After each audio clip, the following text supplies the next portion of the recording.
मित्रांनो, आता पेपर सुरू व्हायला फक्त काही तासच बाकी आहेत पहा. होता होईल तेवढं मी या ठिकाणी तुमचं घेण्याचा प्रयत्न करतोय. जे काही IMP टॉपिक्स असतील ते. मित्रांनो, तुम्हाला जर फास्ट रिव्हिजन करायची असेल, तर फास्ट रिव्हिजनसाठी मित्रांनो आपण एक PDF बनवलेली पहा ₹399 ला. यामध्ये फक्त बघा जे काही महत्त्वाचे टॉपिक आहेत ते हायलाइट करून दिलेले आहेत आणि महत्त्वाचे MCQ आपण टाकलेले आहेत पहा IMP असे. मित्रांनो, तुम्हाला या PDFचा नक्की फायदा होईल. आता या ठिकाणी पूर्ण व्हिडिओज वगैरे पाहायचं म्हणल्यावर खूप वेळ जाणार आहे. तरी पण मी या ठिकाणी फास्टमध्ये रिव्हिजन घेतोय तुमची या ठिकाणी वेळ वाचण्यासाठी.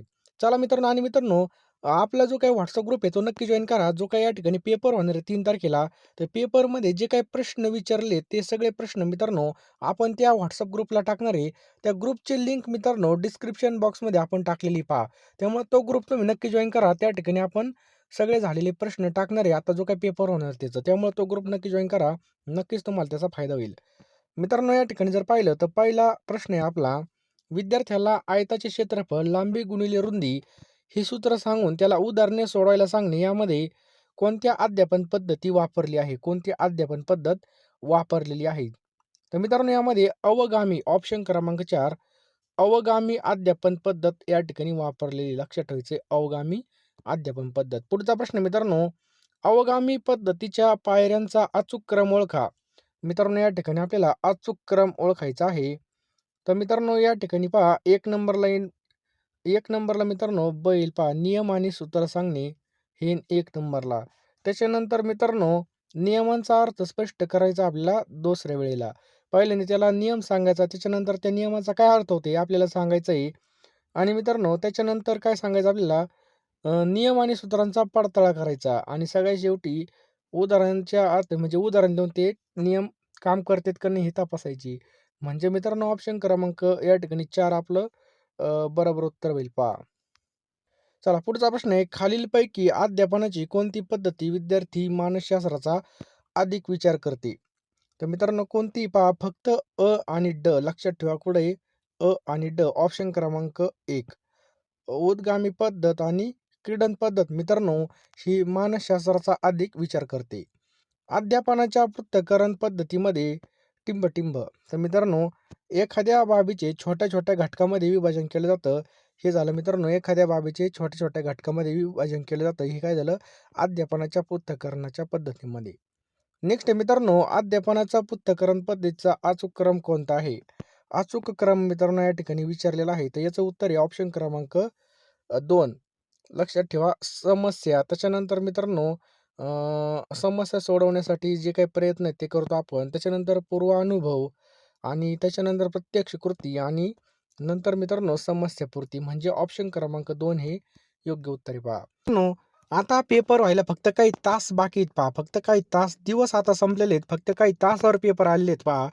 तर केंद्र प्रमुख भरती परीक्षेसाठी मित्रांनो तुम्ही खरंच सिरियसली तयारी करत असाल आणि तुम्हाला खरोखर या ठिकाणी ते पद मिळवायचं असेल, तर मित्रांनो आणि तुमचा काहीच या ठिकाणी जर पाहिलं आता वेळसुद्धा उरलेला नाही मित्रांनो, काहीच वेळ उरलेला नाही. तर कमी वेळेमध्ये बघा होता होईल तेवढा मी तुम्हाला देण्याचा प्रयत्न करतोय. फास्ट रिव्हिजन म्हणजे तुम्हाला जर या ठिकाणी फास्ट रिव्हिजन करायचे असेल आणि फक्त IMP टॉपिक्सवरती या ठिकाणी तुम्हाला प्रश्न पाहिजे असतील, तर बघा ₹399 ला आपण हे प्रश्न देत आहोत. 932523 या नंबरला तुम्हाला ₹399 पाठवायचे आहेत पहा आणि मित्रांनो त्याच नंबरला त्या पेमेंटचा स्क्रीनशॉट पाठवायचा आहे पहा आणि लवकरात लवकर मित्रांनो घेऊन टाका. जे शिक्षक खरोखर सीरियस असतील किंवा ज्यांना खरोखर या ठिकाणी मन लावून अभ्यास करायचा असेल राहिलेल्या वेळेमध्ये महत्त्वाचं जर पाहिजे असेल, तर लवकरात लवकर घेऊन टाका मित्रांनो. होता होईल तेवढं मी तुम्हाला देण्याचा प्रयत्न करतोय IMP टॉपिक. कारण की आता वेळ फार कमी आहे पहा. बरोबर तुमचा जर या ठिकाणी वेळ वाचवायचा असेल आणि काय वाचावं हे कळत नसेल, तर लवकरात लवकर घ्या. अभ्यासक्रमानुसार मित्रांनो आपण या सगळ्या PDF आपण या ठिकाणी तयार केलेल्या आहेत. या PDFचा तुम्ही नक्की फायदा करून घ्या मित्रांनो. तुम्हाला एका मिनिटामध्ये मित्रांनो WhatsAppवरती ह्या PDF मिळणार आहेत. लवकर मित्रांनो मला मेसेज करा WhatsAppला आणि लवकरात लवकर PDF घ्या मित्रांनो. ₹399 ला मित्रांनो ह्या आपल्या PDF असणार आहेत पहा. कमी वेळेमध्ये जास्त रिव्हिजन करण्यासाठी फक्त पॉइंट टू पॉइंट आपण या ठिकाणी महत्त्वाचे घेतलेले आहेत पहा. जास्त काही सांगत नाही मित्रांनो. शिक्षक मित्रांनो लवकरात लवकर घेऊन टाका कारण की वेळ फार कमी आहे पहा. बरोबर आहे की नाही? आता फक्त काही तास बाकी आहेत. जे सीरियस असतील ज्यांना खरोखर PDF घ्यायचे असतील त्यांनी लवकरात लवकर मला WhatsAppला मेसेज करा आणि पेमेंट करून लगेच स्क्रीनशॉट पाठवा. मी तुम्हाला एका मिनिटामध्ये सगळ्या PDF पाठवून देईल. पृथक्करण पद्धती अध्यापनाच्या कोणत्या सूत्रावर आधारित आहे? तर मित्रांनो कोणत्या सूत्रावर आधारित आहे? तर अज्ञाताकडून ज्ञाताकडे या सूत्रावर आधारित आहे पहा. अध्यापन अध्यापनामध्ये पृथक्करण पद्धती वापरण्याचा फायदा कोणता आहे? तर मित्रांनो, याचा फायदा काय आहे? तर विद्यार्थ्यांच्या शोधक बुद्धीला चालना मिळते. विद्यार्थ्याला विषयाचं चांगलं आकलन होतं. विद्यार्थी तार्किक विचार करायला लागतो. तर हे सगळे मित्रांनो याचं योग्य उत्तर आहे ऑप्शन क्रमांक 4 आहे आपलं बरोबर उत्तर आहे पहा. अध्यापनाची संयोजन पद्धत टिंब-टिंब या अध्यापन सूत्रावर आधारित आहे. तर मित्रांनो, ज्ञाताकडून अज्ञाताकडे ऑप्शन क्रमांक 2 आपलं या ठिकाणी योग्य उत्तर आहे पहा. ज्ञाताकडून अज्ञाताकडे. पुढचा प्रश्न आहे मित्रांनो, संयोजन पद्धतीत बघा, संयोजन पद्धतीमध्ये काय होतं? लहान लहान भागाचं एकत्रीकरण करून नवीन माहिती मिळवली जाते. ह्याचं काय बा योग्य उत्तर आहे. पुढचा प्रश्न काय आहे मित्रांनो, पृथक्करण आणि संयोजन पद्धती गणित अध्यापनामध्ये एकत्रितरित्या वापरण्यासाठी टिंब-टिंब आहे. तर काय आहे मित्रांनो, परम परस्पर पूरक हे पहा ऑप्शन क्रमांक 2 परस्पर पूरक. नेक्स्ट आहे मित्रांनो, अध्यापन प्रायोगिक पद्धती वापरण्याचा हेतू खालीलपैकी कोणता आहे? तर कोणता आहे मित्रांनो, विद्यार्थी निरीक्षणामधून माहिती मिळवतात. विद्यार्थी कृतिशीलतेने अध्ययन करतात. विद्यार्थ्याला व्यावहारिक जीवनासाठी उपयुक्त ठरतं. म्हणजे ऑप्शन क्रमांक 4 वरील सर्व याचं काय आहे पहा योग्य उत्तर आहे पहा. लक्षात ठेवायचं वरील सर्व. पुढचा प्रश्न आहे मित्रांनो, अध्यापनामध्ये प्रायोगिक पद्धती वापरताना कोणती मर्यादा येते? तर मित्रांनो, कोणती मर्यादा येते मित्रांनो, अधिक विद्यार्थी असलेल्या वर्गासाठी ती उपयुक्त ठरत नाही. ऑप्शन क्रमांक 4. नेक्स्ट आहे मित्रांनो, स्वयंशोधन पद्धतीची मांडणी 1880 मध्ये खालीलपैकी कोणी केली होती? तर मित्रांनो, कोणी केली होती?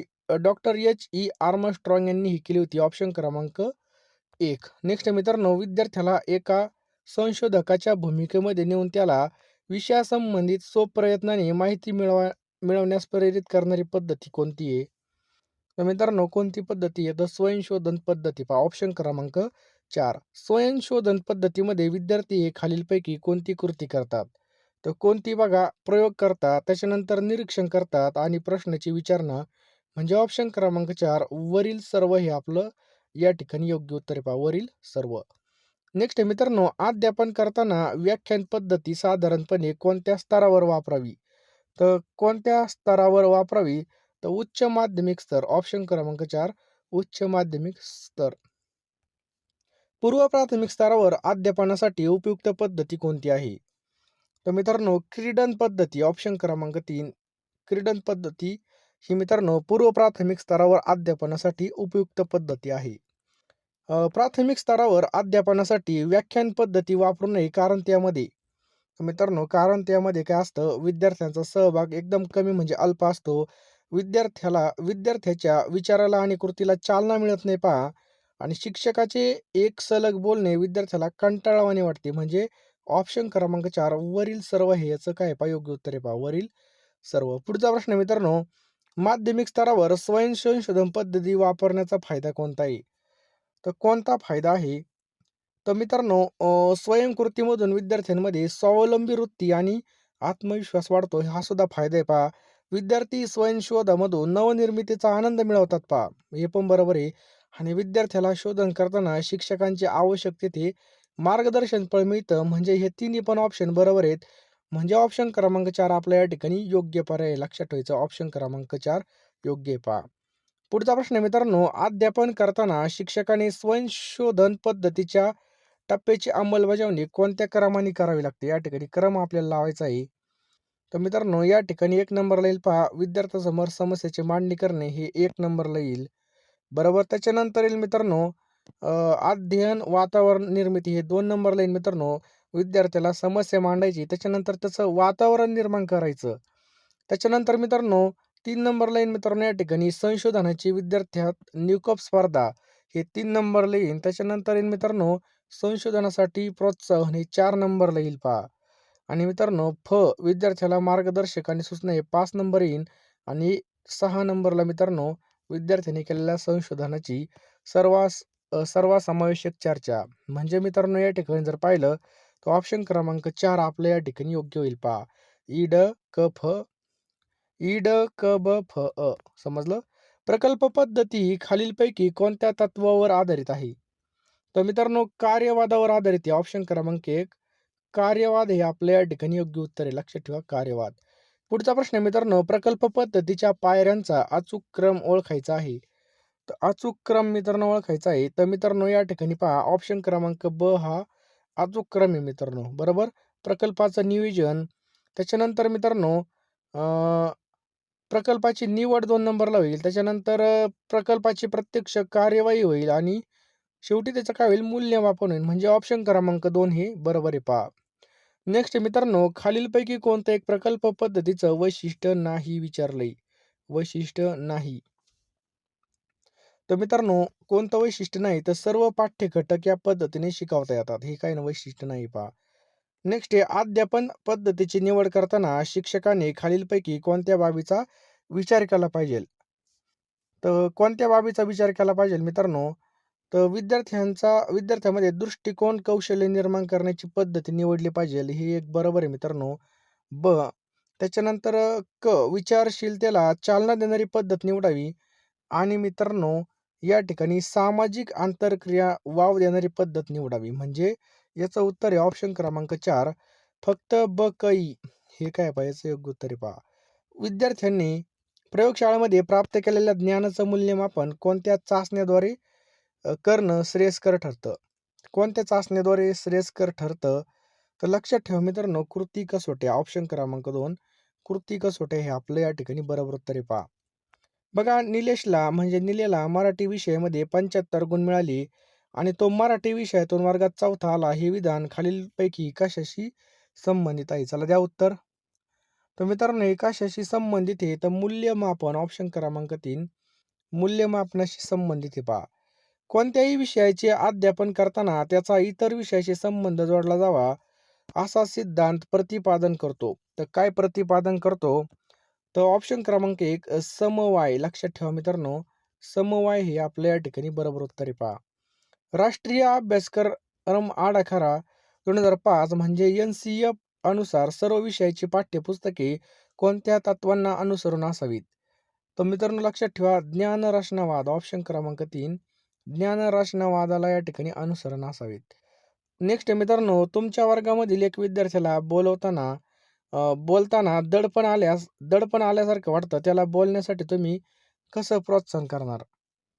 तर बघा, अशा खेळांचं आयोजन कराल ज्यामुळे त्याला बोलावसं वाटेल. बघा, खेळाद्वारे त्याला बोलूशी वाटेल. नेक्स्ट आहे पहा, अध्यापनामधील सर्वात जास्त शैक्षणिक मूल्य असणारी बाब कोणती आहे? तर विद्यार्थ्याला ज्ञान शोधासाठी प्रोत्साहन देणे. लक्षात ठेवा विद्यार्थ्यांना ज्ञान शोधण्यासाठी प्रोत्साहन देणे.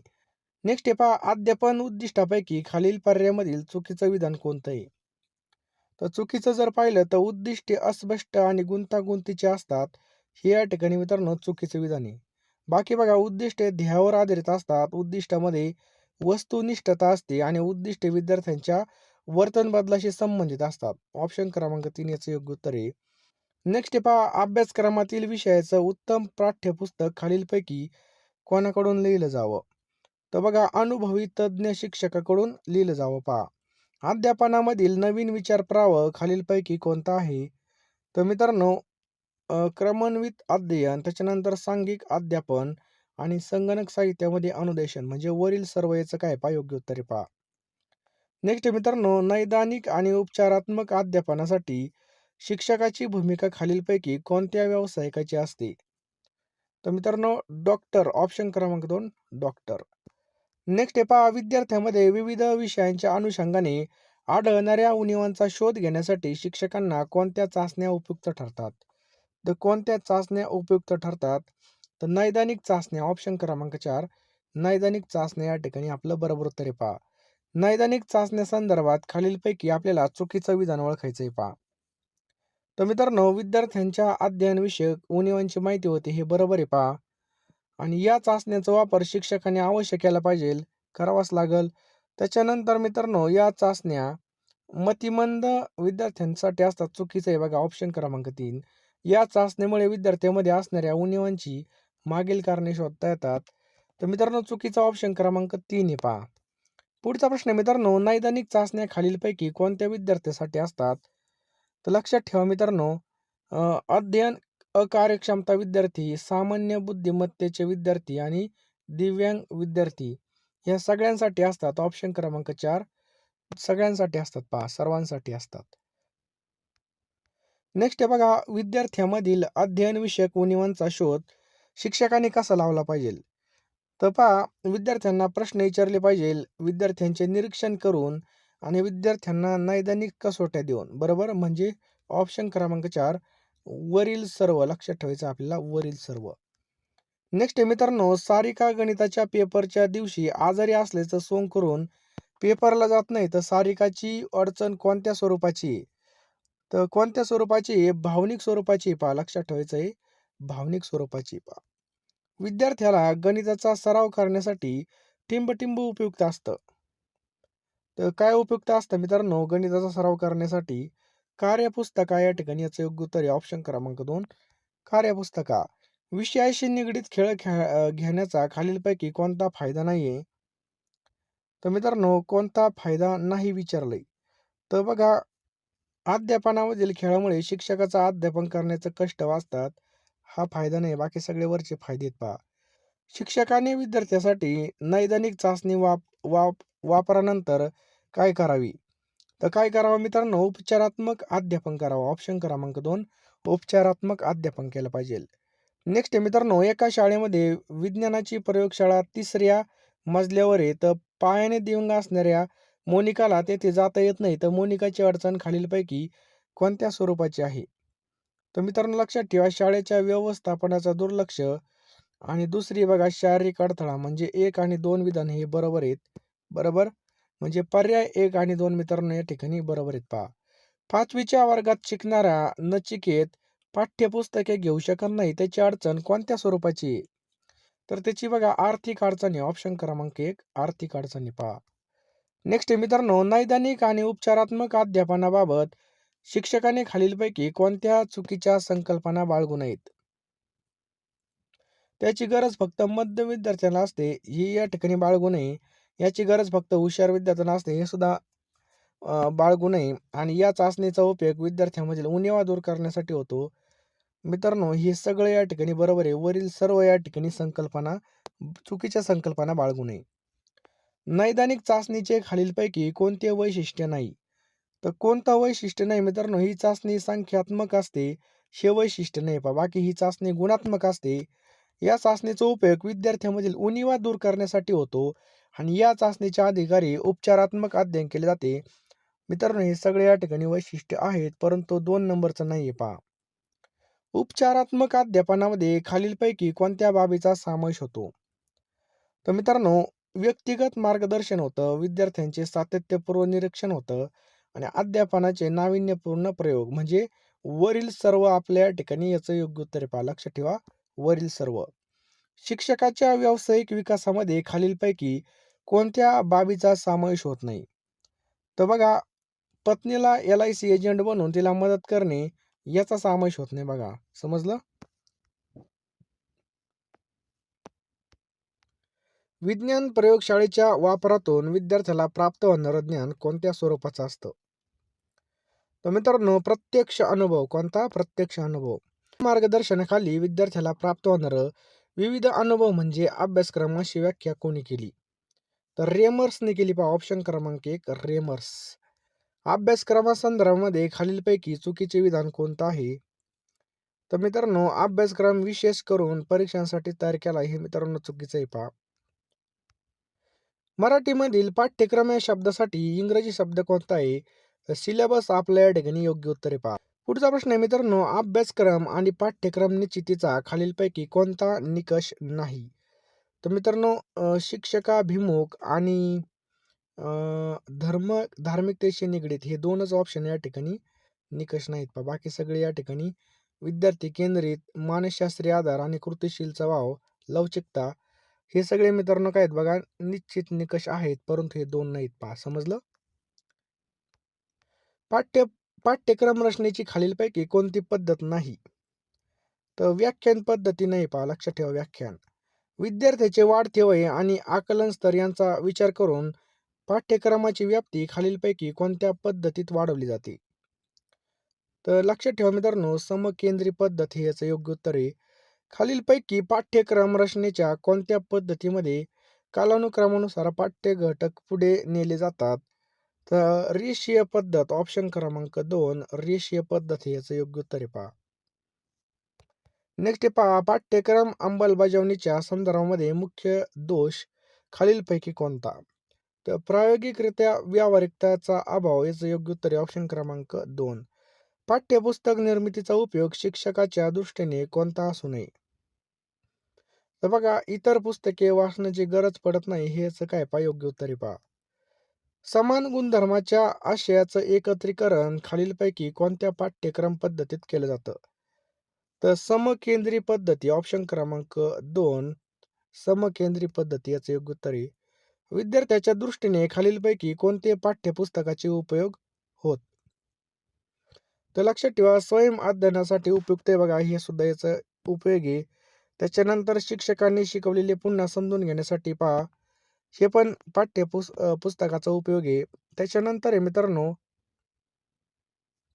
सरावासाठी प्रश्न सोडवण्याकरता सुद्धा होतो उपयोग. आणि मित्रांनो, पुस्तकात पाहून परीक्षेत उत्तर लिहिण्यासाठी. प्राथमिक स्तरावरील पाठ्यपुस्तक टिंब असावं प्राथमिक स्तरावरचं. तर कसं असलं पाहिजे मित्रांनो? तर सोपी भाषा असली पाहिजे, त्याच्यानंतर आकर्षक सुद्धा असलं पाहिजे, रंगीत चित्र असलं पाहिजे आणि मित्रांनो हे महागडं नसलं पाहिजे. जीवन सुसंगत आणि क्लिष्ट असलं पाहिजे.